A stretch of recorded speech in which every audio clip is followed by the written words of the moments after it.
Run that back. For executive, you use what? I put using military force. Be more specific. For, I forgot what school it was called, but. Where was it? Little Rock? Yeah, Little Rock, good. To do what?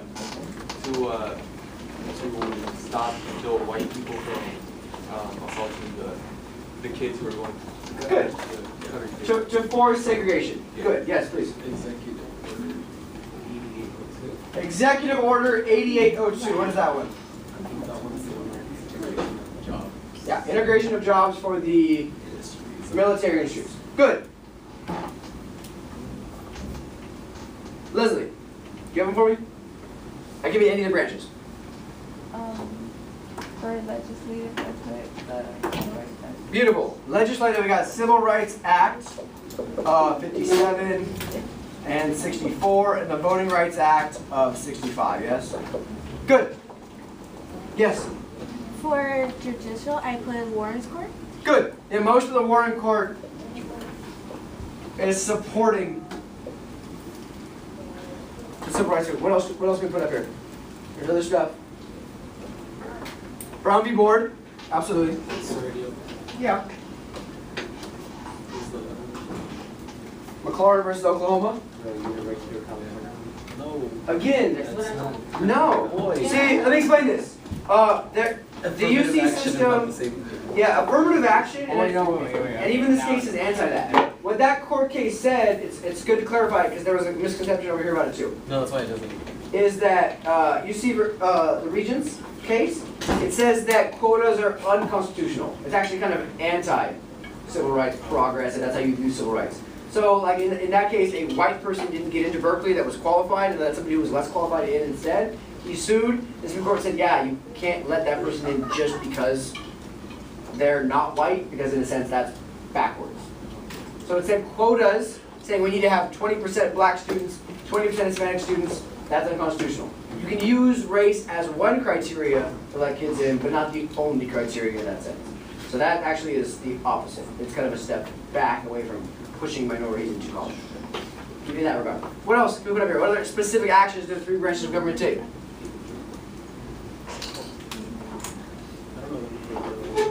We'll just put other executive orders.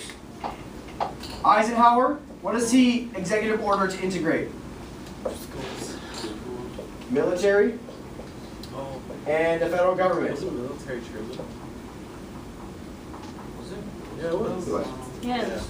Eisenhower is the one as the Little Rock Nine. Yeah. It's true. Truman never should have written. He's a good president. I said he doesn't get credit for anything. Yeah. All right, let's look at what I have. Truman. Presidential Committee on Civil Rights he creates, which desegregates federal bureaucracy and the military. He does this for two reasons. One, his personal beliefs in equality, and also because he really wants the black vote. And he gets the black vote. There we go. Eisenhower. Brown v. Board happens under him. Little Rock 9, force integration to protect students. That is his movement, and that's his executive force. 62, Congress. That's legislative, no? 24th Amendment. To ban poll taxes. To ban poll taxes. At the end of JFK's presidency, he calls for a Civil Rights Act. That's executive. That's executive. The only reason he does this is because of public opinion. Because of TV, because of Southern violence. Because again, you can't win a war without public support. And in this case, we can definitely argue the civil rights movement is a war against segregation, against racism, against these things. So, JFK dies, LBJ pushes the Civil Rights Act, which bans discrimination on all these things, bans discrimination in schools and public facilities, and it is enforceable. Funny story, the Civil Rights Act also includes banning discrimination based on sex. As proposed, the Civil Rights Act did not mention sex. A Southern congressman added it to the bill, thinking if I add sex, nobody will vote for it. And then they voted for it anyway, and then he double shot himself in the foot, because now he's got a Civil Rights Act and it protects women. Oh my God, it's terrible. And then the Voting Rights Act of 65 outlaws literacy tests. It's very enforceable by the government. And LBJ upon pushing for the Voting Rights Act, says we as Democrats have lost the South for a generation. That the South will not vote for Democrats for a whole other generation. More than one generation. He was wrong. The South still has not voted for a Democrat, and it's been a lot of generations. So the 60s is the last time the South votes blue. Nixon's Solid South strategy, we'll talk about next week, turns the entire South red for Republicans, and they have never turned back. So LBJ sacrificed an entire region of the country's support for his political party in doing what he thought was the right thing. Do you think it's a good quote to use for like continuity and change over time essay? It's a great quote to use for continuity and change over time essay, that this is a significant turning point in where the South votes. As you guys know, the rural white South voted for FDR as Democrat. They stayed Democrat all the way to LBJ and then went completely Republican because the Democrats sided with civil rights. So he lost the South. And that's kind of what his speech was referencing, though. Was like sometimes you do the right thing at the expense of what's popular. And eventually schools don't integrate themselves. People don't integrate themselves into schools, so the government begins forcing them to with busing. Excellent. So make sure that is on your organizer as discussed as well. And you have C. This is your other one that you're all excited about. Continuing white resistance slowed efforts at desegregation. Not Muhammad Ali, he doesn't count. He's more anti-Vietnam than he is pro-civil rights. Yeah. Continuing white resistance slowed efforts at desegregation, sparking social and political unrest.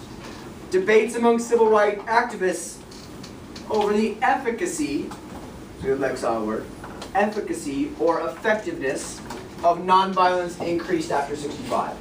Take two, it's a smaller category, and put as much on here as you can that fits there. I love that.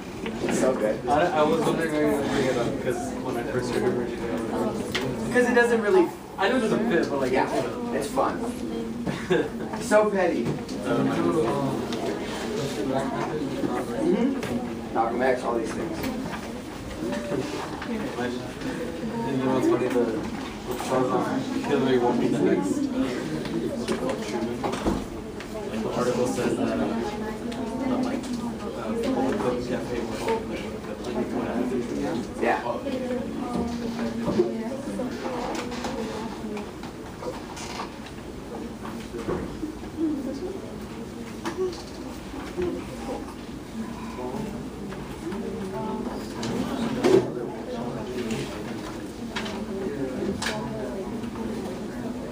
So from your reading, what goes there?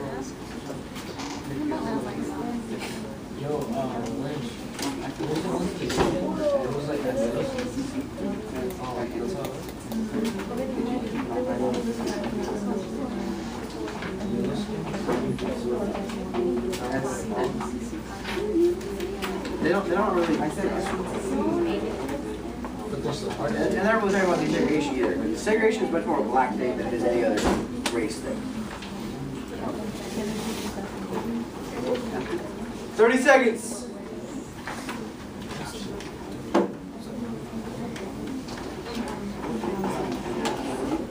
Malcolm X.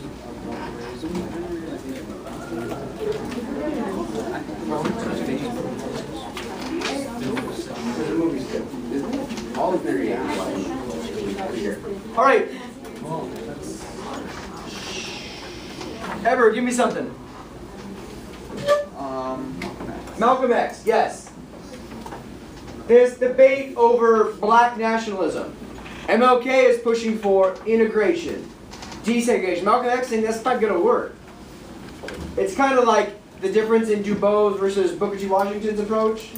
Malcolm X is more similar to like a Marcus Garvey Back to Africa movement without the actual Back to Africa part. But saying like we need to just take back our own culture and stop trying to fit in with theirs. And to a decent extent, he's not wrong. He's not. What else do we have over here? Black Panthers. Good. What else? I'm sorry? Yeah. Them too. Yeah, SNCC has a bunch of debates about the value of staying nonviolent. SNCC, because they're young, and generally young people are more passionate and excitable, are much more willing to stray, and naive, yeah, absolutely, are much more willing to stray from the SCLC, MLK, grounded in the church approach to civil rights that's slow and steady and peaceful. SNCC walks that line a bunch of times about how best to respond to oppression in the civil rights movement. Good. Good call, Edward. Anything else? Let's use mine. White Southern senators use their Senate platform to block any legislation they can. This is why people like LBJ focus on the big acts, because all the little ones keep getting blocked and they're not worth the fight. The KKK fits into this category. What do you mean, yeah? Sparking social and political unrest? Continuing white resistance? How would that not be the KKK? Using violence and intimidation to try to keep African Americans from voting even after they got the right. Doesn't that sound familiar? Isn't that one of the reasons Reconstruction fell apart? One of the local reasons? School districts use like local courts and city court systems to create court injunctions stopping school desegregation at a local level. Because most communities, especially in the South, still wanted the status quo. Wanted to keep things the way they were. Now, the Civil Rights and Voting Rights Acts of 64 and 65, what they really do, to put it in big picture context, is they finally just enforce what was already on the books of the 14th and 15th Amendments. They just make good on those promises. But they don't change people's circumstances. People in the rural South are still incredibly poor. People in the urban North are still incredibly poor. And of course that leads to race riots. Places like Watts has the big race riots in Watts. Detroit, other places in which people are still protesting these injustices. You can pass new laws, that's easy in comparison. What's hard is changing people's behaviors. Once we get the Civil Rights Act and the Voting Rights Act, MLK kind of goes away from civil rights. Because what more is there to do? Both acts are done, and he moves more towards black poverty and being anti-Vietnam War. And then he dies. Malcolm X is a spokesman, the face for black nationalism in the Nation of Islam. He takes a pilgrimage to the Middle East where he learns that, oh, not all white people are racist.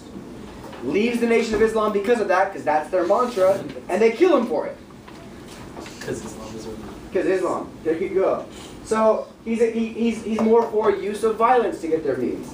Stokely Carmichael, another important name.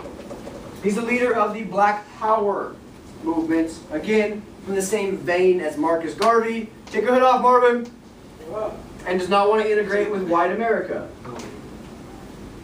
And from this, black politicians begin a more grassroots, bottom-up, mayoral, city council type organization to achieve more political power. And we have seen from this point forward a significant but slow increase in African American political participation from a elected official standpoint. Mayor, city council, and then maybe county officials, and then state officials, and then state senators, and then senators, and eventually president. But again, the civil rights movement is a lot on the top and a lot on the bottom. A lot of people doing stuff and a lot of the government doing stuff. The reason it takes a long time for change is you have to find a way to meet in the middle, bringing with you the bottom and the top. And again, that's this conversation. Activism and public opinion against legal decision and government actions. Cool? So, to refresh, because it's important, presidentially, Truman desegregates the armed forces. Big deal. If America's army can be desegregated, then a lot of the rest of America can be desegregated. Eisenhower enforces Brown v. Board. Because what's the point of a good court decision if it's not enforced? Kennedy gets a good reputation on civil rights stuff because he runs on a good civil rights platform, and it doesn't really do anything. And then he dies. Yeah, that's the presidency for a lot of stuff. I promised to go to the moon, I die. I promised to do this, I die. I promised to... He just died. Or maybe he died too late. What are we He eventually, once public opinion demands it, sends protection for the freedom riders. He eventually asks for a Civil Rights Act, but he waits more than anybody else for public opinion to shift. Now, in his defense, as you'll see on the documentary, he's dealing with some other stuff, Cuban Missile Crisis and the Berlin Wall and these things. But you need, yeah, you need people to enforce civil rights. Good point. LBJ is the big one. Under him, we have the Civil Rights Act of 64 and 68, Voting Rights Act of 65, and the 24th Amendment banning poll taxes. Big deal. The last one is Nixon. God, he's ugly. You invited Elvis? Yeah, you invited Elvis. He's a 50s. Nixon, yeah. Elvis at this point is like 1 foot in the grave. Nixon doesn't get a lot of respect for civil rights because he's more on the international Cold War front, but he does a lot of work behind the scenes with housing discrimination. He gets some good work done in regards to urban housing discrimination, which is a big deal. And we'll come to him in the 70s as well. Cool, so those are our presidents of civil rights movements. And I'm done. So again, a little different than what we usually do, but